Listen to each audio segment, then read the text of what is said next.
When your park fills up and you're getting calls every day, you kind of stop wanting to answer your phone because you're like, oh, I got to tell someone else, no, we don't have any spots. I was not happy with my partners when they told me they wanted me to take a big deposit because I had called around and no one was taking the deposit we were taking. And I was kind of horrified. It felt like a really bad idea. Well, I was just wrong. It was a really good idea. For us in the RV world, and this is a little controversial, I think it creates a barrier to entry that ends up being good. We've had people just pull into our yard, and I heard people started saying, oh, we can do that? They were like eager to do it. We're like, no, you can't do that. So we started You started an RV, but you really had no real estate experience beforehand. I guess my real estate experience was mostly one of failure. Yeah, there's a lot of things I had no idea about. There was just things I hadn't even considered. So to answer your question, the only reason I think I was able to do this.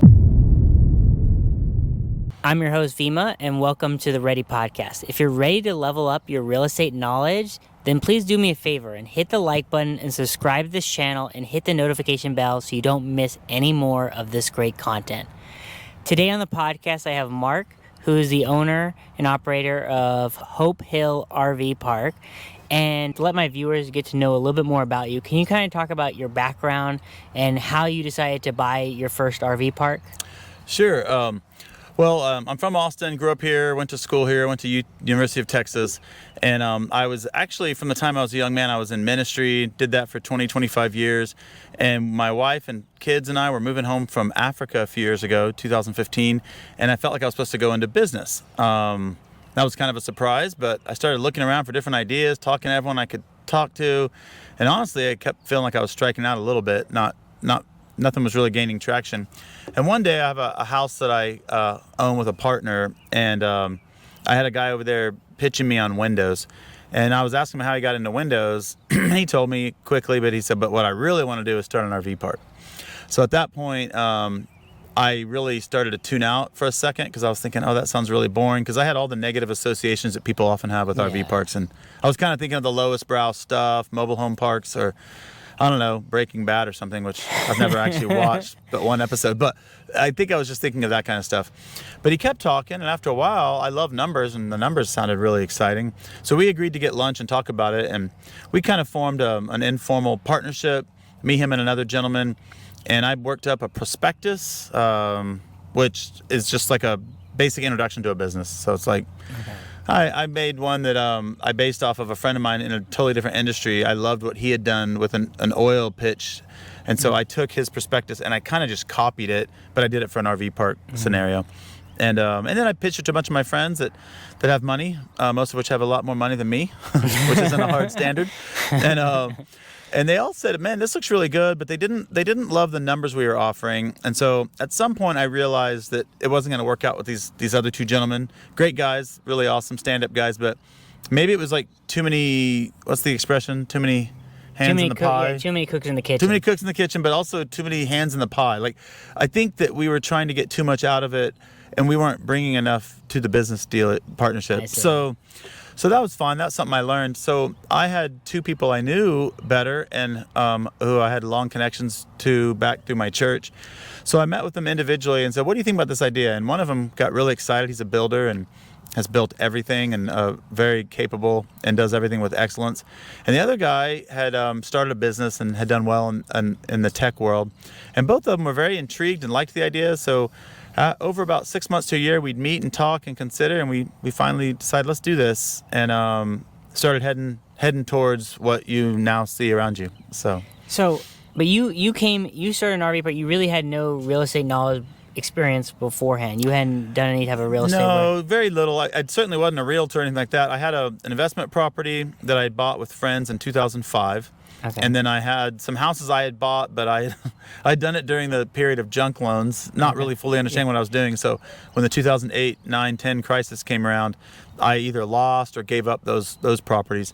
So yeah, I guess my real estate experience was mostly one of failure. So what made this different, and that you were like, okay, like I didn't have success the first time in real estate, or I didn't have as much success as I'd like, to now like starting a park? It's not as simple as people think. Right. I mean, as you know, because you didn't just buy another park. You did it from the ground up. That's right. We bought a cow pasture and turned it into a park. And you're absolutely right. I had ideas about how it was going to go that I laugh about now. In fact, I confess in funny moments to my wife, I'm like, if I had known how hard this was going to be, I'm not sure I would have done it. I'm really glad I did, and I'm really glad I didn't know how hard it was going to be. But having said that, it's very doable. I'm not trying to discourage anybody, but be prepared for hard work. Be prepared. Yeah. I mean, there was summer of 2020. I was out here in 4-foot ditches gluing together pipe in 106 and 107 degree temperatures in August. It was pretty miserable. So, and one thing that's interesting about your story is that most people, if they get into RV park business, they don't make it themselves. They just go buy. They find deals to buy someone else's RV park, a pre-existing one. And That's for right. you bought some plot of land, like in the Elgin area, which is Right. kind of, especially at that time, like it felt like the middle of nowhere. Oh yeah, we were a little nervous actually about that. And then you bought a plot of land, and then you decided to like this is in Bastrop County, and so you had to go to Bastrop County to get permitting. That's right. And then you had to go through getting the permitting process, and then you had to like do the construction part. That's right. So there's a lot of things I had no idea about. I thought things were a lot simpler. There was just things I hadn't even considered. So to answer your question, the only reason I think I was able to do this well in spite of my prior failures, although failures help us. Failures are probably helpful. Important, yeah. But my partners are much more savvy and knowledgeable than me in business, and they both have taken me under their wings and been great mentors to me. And they're both like a decade older than me. And yeah, I've been super thankful for their input. And so while I'm kind of the face of the park and I'm the general manager and I'm the one that is here day to day, that's not their role. They are the ones that are kind of the strength behind why we make good decisions and have done this so well. In my estimation. No, that is, it's just amazing to see, because what you've done in like a very short period of time, and especially in my opinion, it felt like a little bit of a chance, especially out kind of in the middle of nowhere in the Austin area. Now it's a fairly successful park. You guys are like renting 80% or 90% of the time is pretty much full. Yeah, I'd say it's probably full 95% of the time, although you happen to be here when we have 3 or 4 spots. But I mean, up until 2-3 weeks ago, it was pretty much 100% full for about, well, with the exception of one tiny house. It was pretty much full constantly for the prior 2 or 3 months. We hardly had a break. If someone left, we'd have it filled up in under a week usually. Right now I think we have 3 or 4 spots open. So one of the things I'm curious about is like the planning side. So like when you just decided to okay, I'm gonna do the RV park, you had to come up with a design of like the layout of how it was gonna look, and how did you kind of like model like what the layout would look like? So I drove around and I estimate 30 to 33 parks that I went and checked out and looked at. I wanted to see for myself what looked good, what didn't look good. And I started coming up with this overwhelming, I think you and I discussed this earlier. I started coming up with this overwhelming sense that most RV parks, or maybe that's not the right way to say it. RV parks' main tendency is to look like a parking lot. It looks like a parking lot with a few trees here and there sprinkled around. And it's really hard because, that's kind of the business. You're lining people up to park next to each other and live.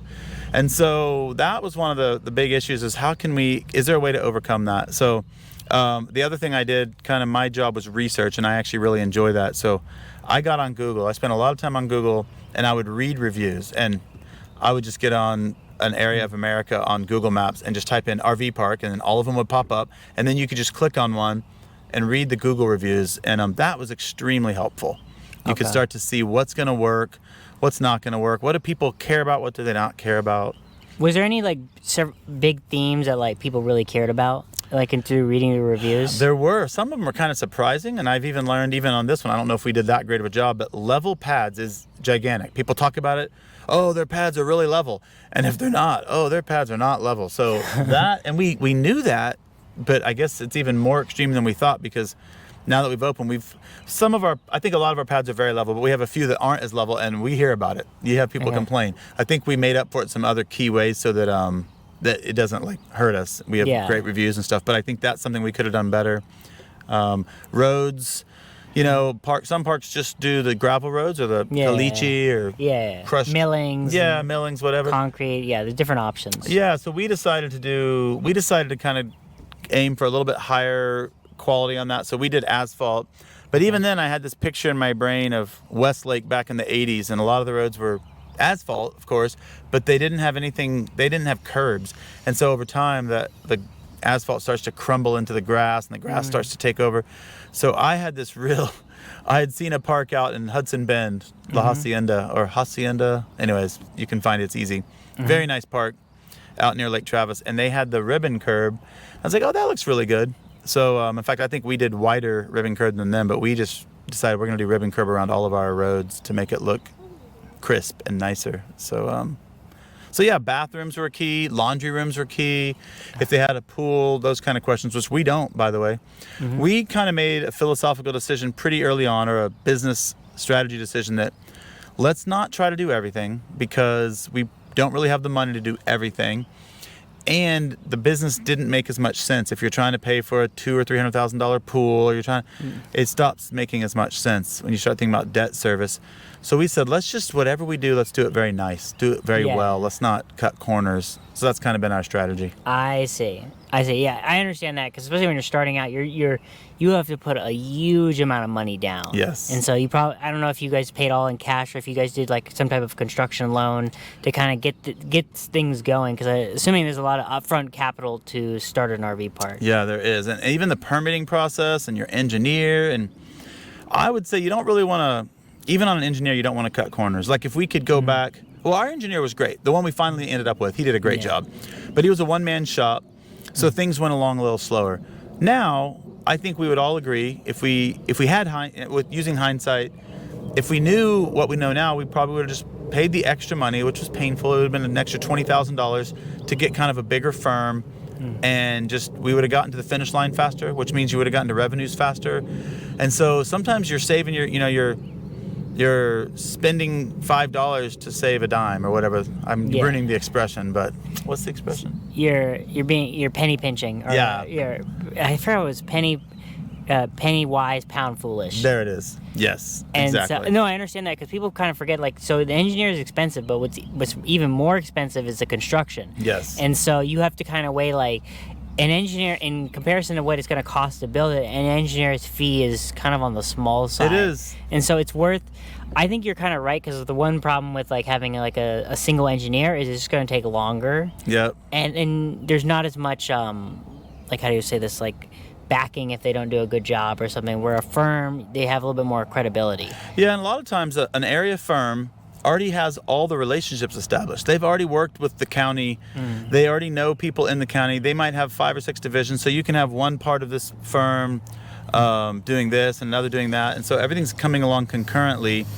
And that just, we could have probably gotten to the finish line 3 to 6 months earlier. Yeah. And then that's 3 to 6 months of revenue. So, when you run an RV park, and let's say you got 50 spots and you're charging, I don't know, $500 a spot, well, that's $25,000 a month. Well, if you saved yourself $25,000, but it took you 5 extra months, well, you just missed out on possibly $100,000. So it's a tricky balance, because I kind of sympathize in the sense that you don't know how well the park's going to do. Right. Yeah, we were scared. You don't, because so from my experience, most RV parks are along like a major highway, because people can see it, they drive by, their visibility, and yours is not. That is not the case. Nope. That was the reason why I'm like, it's probably a little bit, but you probably got the land at a much better price, and there's some pros to that. But it makes it so it's a little bit more on the scary side of like how successful it's going to be. And this is when me and my family started our park, we were kind of nervous, and we were on like a major highway. Yeah, we were very nervous. Right. And especially at the very beginning, it wasn't that successful early on. Yeah, you got to get the word out there. You got to get yourself on all the maps. That's a big one. I'm sure you remember that, but you want to be on Google Maps, Apple Maps, and that starts to do it. And then the other thing is start telling other RV parks you're there, because the RV park world is a very friendly, generous world. I don't know about you, but I haven't felt like people are feeling super competitive or jealous. It feels like we all want to help each other. So when your park fills up and you're getting calls every day, you kind of stop wanting to answer your phone, because you're like, oh, I got to tell someone else, no, we don't have any spots. So when someone calls you and says, hey, I just want to meet you and let you know that we're opening a park down the road from you, or 10 miles from you, or whatever, it's kind of like music to your ears, because you go, oh, now that seemed like a nice person. Now I can tell these people that call that I know about a park that just opened. Well, one of the great things, like being in Austin and like Tesla just opening up, it's really helped the RV community a lot. So I think because of that, there isn't this like competition, because there's enough for everyone to eat. That's right. And Samsung. Yeah, and Samsung. Even bigger. That's what people So don't even know. That. I have a feeling it could be different if the demand wasn't as high Right. and like people. If we're all scrounging for people. I think like 10 years ago or something, RV parks weren't doing at the same level of success as they're doing now. Right. But with that being said, I kind of agree with you. It's good to form relationships with other RV park owners because you can learn what they've done well. You can kind of share contacts. That's right. So I think in general, it is a good thing for not only RV parks but for any type of business that you should become familiar with like other business owners of the same industry. That's right. Yeah, and I suspect some industries aren't as kind and open-handed as ours is, at least right now. But yeah, I think that's just a general rule of business: is get to know people, honor them, and give them a chance to honor you. And I think most people will respond in similar fashion.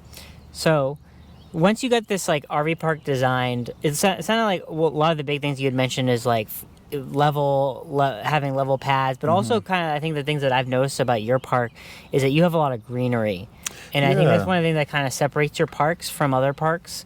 Is that a lot of parks are I mean, I understand at the beginning people are like just trying to do the basics, get themselves going, but they don't necessarily focus on like the greenery and like kind of like the user experience of what the park is. And I see that you've done a decent job of like having good landscaping, having trees.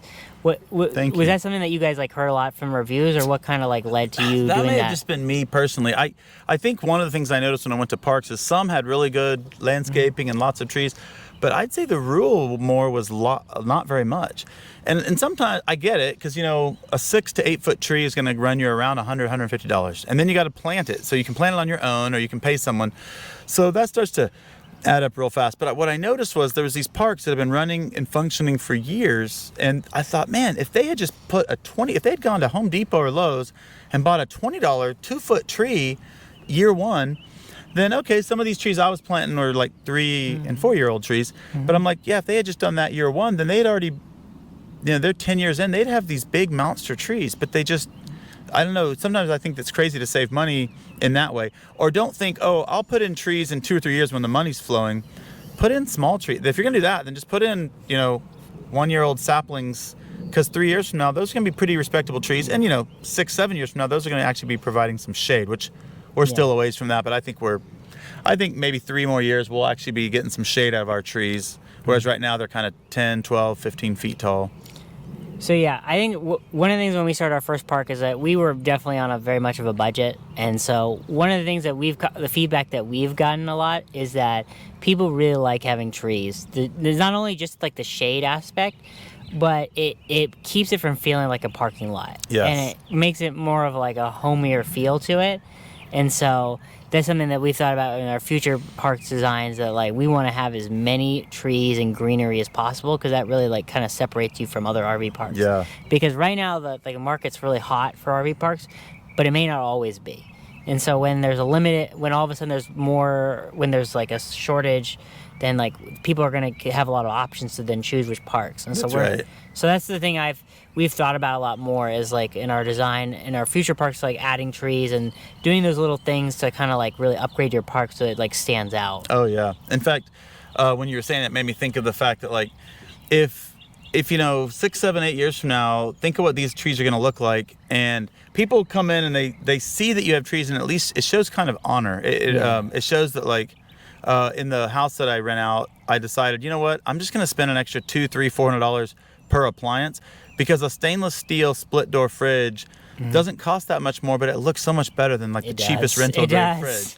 So you can actually send a message in these ways that, hey, we really want to take care of you. It's kind of like honoring your guests in a small but significant way. So yeah, I couldn't agree more. I think it's a tough balance, because I know like cost is always a factor, and so you got to play the balance. But if you can, especially small little things, you should try to like give a good first impression, because the impressions are gonna like what you decide like how if people come to your park or not. Have you ever like moved into a new place and at the beginning you have all this energy because you're so excited, so you're painting walls and you're doing all sorts of crazy stuff, and you have all these plans, and then life takes back over, and then you're back, and all of a sudden a year's passed, 2 years passed, 3 years passed, and you haven't done any of those projects you planned to do.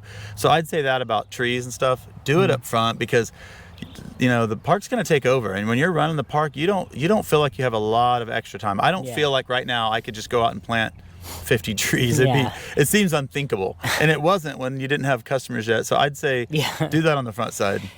There's a saying about trees. The best time to plant a tree was 20 years ago. Yes, and the next best time is right now. Yeah, that's great. And so that's kind of the saying that we've started to like, or just kind of what we follow is we waited a while before we did it, and now we were like, dang, we should have done this like 2 years ago. But better late than never. Oh, absolutely. And it makes it goes so fast. I mean, if you get the right kind of trees, like learn your area. I mean, I know the South, but I know Central Texas, but learn your area and find out what grows well. And it's a balance there because you don't want to get total junk trees. You don't want a bunch of hackberries or even there's trees that grow very fast, like ash trees, but they'll drop branches and they're kind of nasty. So you want to get trees that will grow and be solid and last for a long time, but also will give you some height pretty quick. Although I'll say our live oaks are.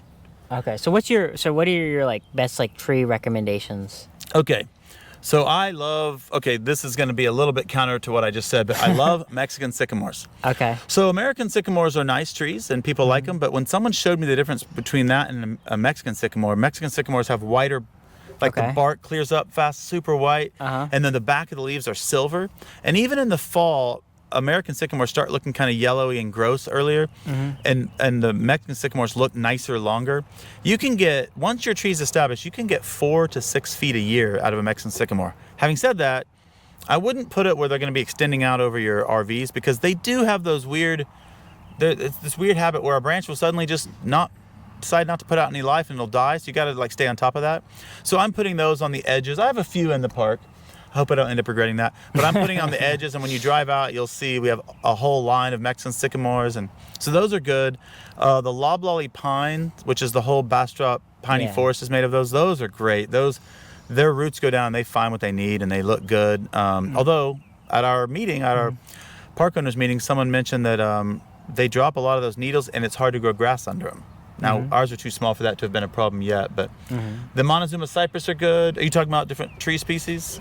Well, I'm just so my head. So I don't know that much about like landscaping and trees. Right. But my thought is like when I'm thinking about putting a tree in, my thought is I want a tree that will grow tall, that doesn't need a ton of care, that looks pretty, and that won't fall over. Right. Those are kind of like those are the type of things of like when I'm thinking about a tree, that's what I want the most out of. And I'm curious if like. Do you have, or at first, is that like good things to think about when building a tree? And then if so, like what kind of trees fit that kind of mold? Right, and then the thing you didn't mention, but it's kind of along the same lines, you said looks pretty, is the trees that will look good all year round. Okay. So we wanted a certain amount of live oaks because, of course, they don't lose their leaves, or they lose their leaves in March or April as they're putting out the new ones. So they're never bare. And that's why I mentioned some of those, the coniferous trees, the evergreen trees. But in addition to that, I do like some of the ones that lose their leaves. I love Shumard red oaks, and I love, and those are good trees that will grow up and be very tall and put out a lot of shade given time. And then just this area, there's a lot of the, what are those called? I always forget. Just went blank on one of the very common trees that we have all in our we'll come back to it if it comes back to you. Yeah. One of the things I'm also kind of interested about is now you've run your park for how many years now? We're just at 2.5 years. So 2.5 years. So you've kind of learned the ins and outs about like how to like operate it. Because before that, you probably went to some conventions or something or learned about it. But what have been kind of things about you've learned about operating an RV park? Because it's one thing to buy one and it's another thing to operate it. Yeah. I think take care of your people. Like really let them get to know their names, get to honor them, make sure that, because I think the reason we do the best, we try to read our own reviews. We're up to like 70 now. And we like to see what people say. And they compliment our facilities. But a lot of times they compliment us, which is both really rewarding and encouraging. But I think that's because we've made an effort to get to know them and get to know their names and check on them and see how they're doing. And I think, and be there for them in a pinch. So I think that's wildly important. But in terms of just stuff that you don't really necessarily expect when you're starting this, I think like dotting your I's, crossing your T's.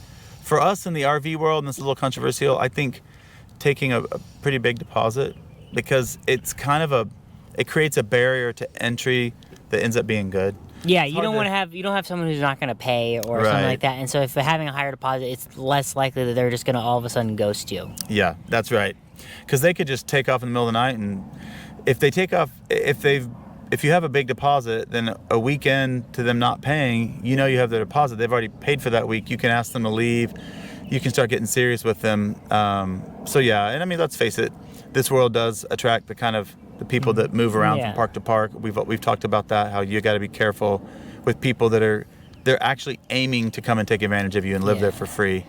So you got to be really careful. I think it sounds like it has proper motivation to be on their best behavior and not to do something dumb or be nefarious in any way. That's right. Yeah. One of the things I'm curious about is, especially with like, we're now kind of a lot more in the tech, especially in Austin, we're on the tech side, and then I think the RV world has become more digital.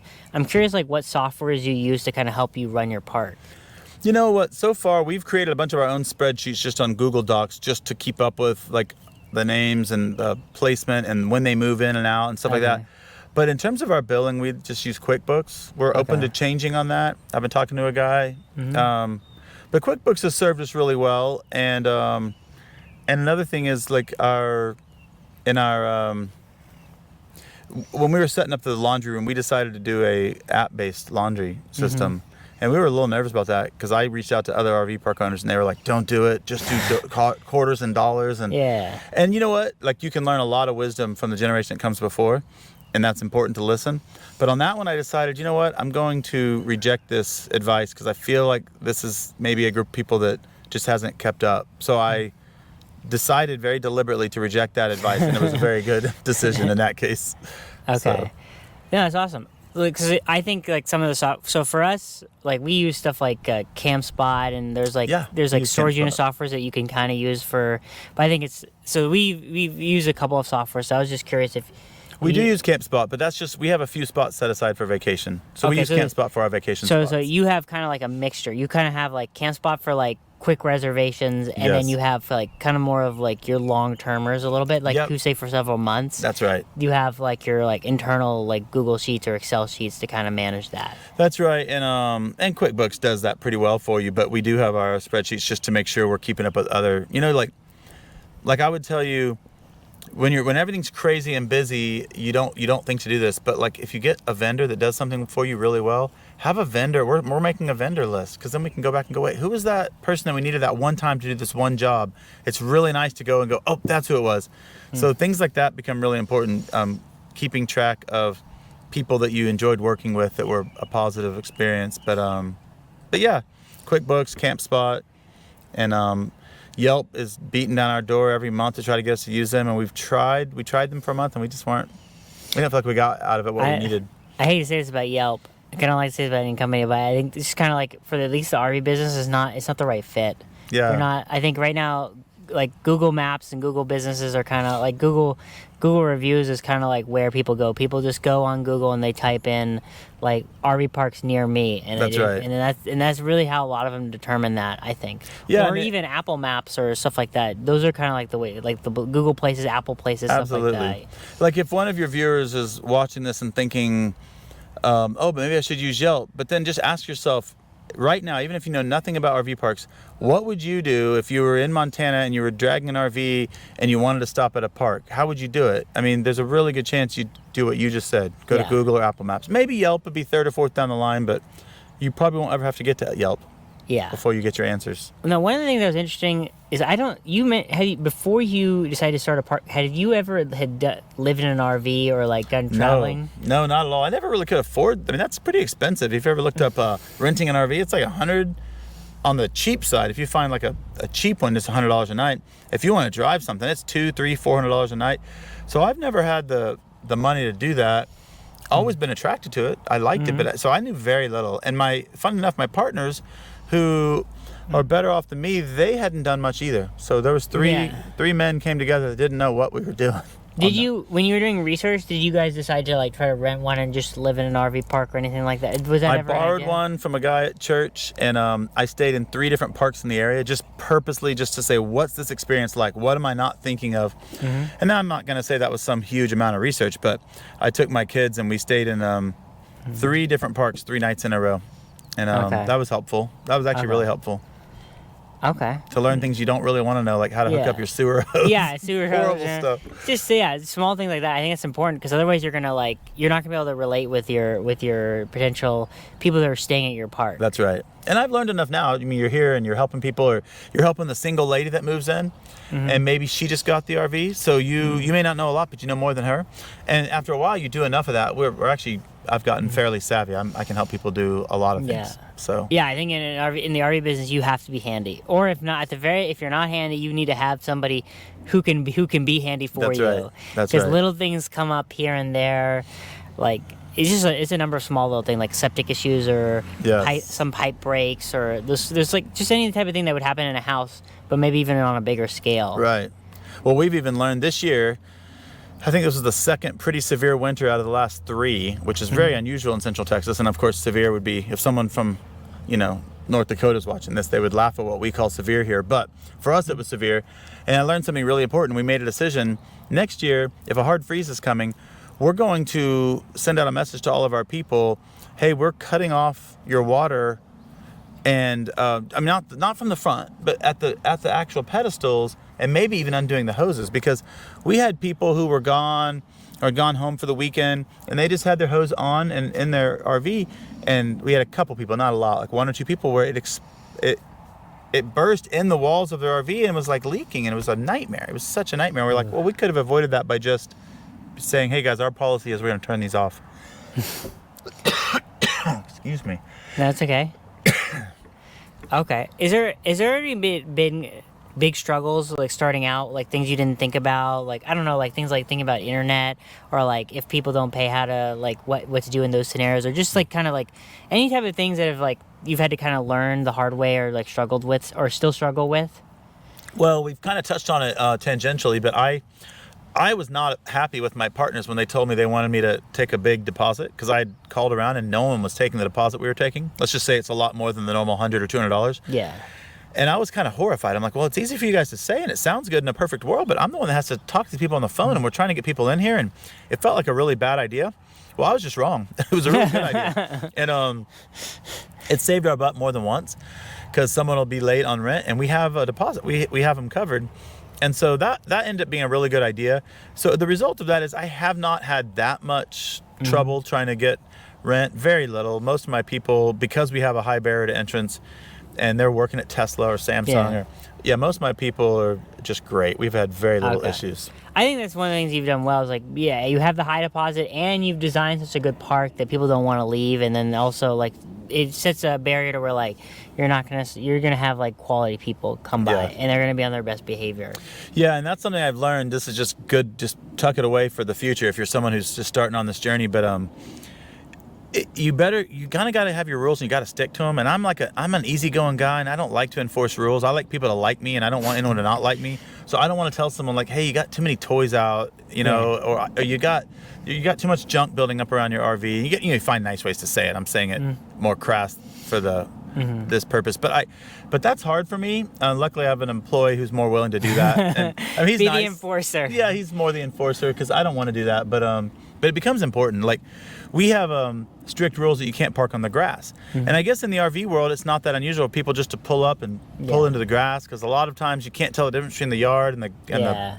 Well, so we've had people just pull into our yard, or just go over our, and you have to go and say, hey guys, we don't let people park on the yard, because I tell you, we had someone do it, and I heard people started saying, "Oh, we can do that," and they were like eager to do it. We're like, "No, you can't do that." So we started like being really strong on that. I had to tell a lady the other day that had just parked 2 of her tires on the grass, not knowing. She was new, just a visitor, and I had to go knock on the RV and say, "Hey, sorry about that, but we need you to, move that over." And she's like, "Oh, I'm so sorry," and because I know how fast people start copying. Bad habits. One thing I've learned is like people will push the limits that you set. So whatever the limits are, they're gonna every now and then they're gonna push it. And if you allow it, then they're just gonna keep taking an inch. Totally. Keep taking inches. Totally. Before you realize that you hit a mile or something. Yeah, and there's certain personalities that are just more driven that way. They're more like, what can I get away with? Yeah. And there's some that are just like, no, I love this park. It's nice, and I want to do my part to keep it nice. And thankfully, we have more of those. But you do have a few that push it.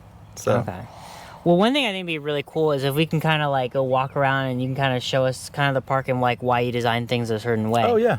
Okay, so let's take a second and let's just take a look around. Cool. Let's do it. Okay. Right now, the thing that we're mostly focused on is we want to build a big pool and a kind of a clubhouse. What you guys are doing like for your marketing? Getting on the maps, talking to other RV parks, and starting to spread the word as fast as you can. A 6-inch curb on each side. You can get your landscapers to do it, and it just looks nice. Do you have like a long-term vision? Is that like where you're trying to head, or is it kind of you're still kind of playing it by ear, just kind of Yeah, feeling? we would like to see what the market will give us. Of course, we don't know what's happening with money. Yeah. It seems like every week there's a new big bank that gets announced that's shutting down. And I'm worried, like, is there going to be money available if you wanted to do something like that? If you wanted to expand, would there be money available? Did you guys know that there's a hose on over there?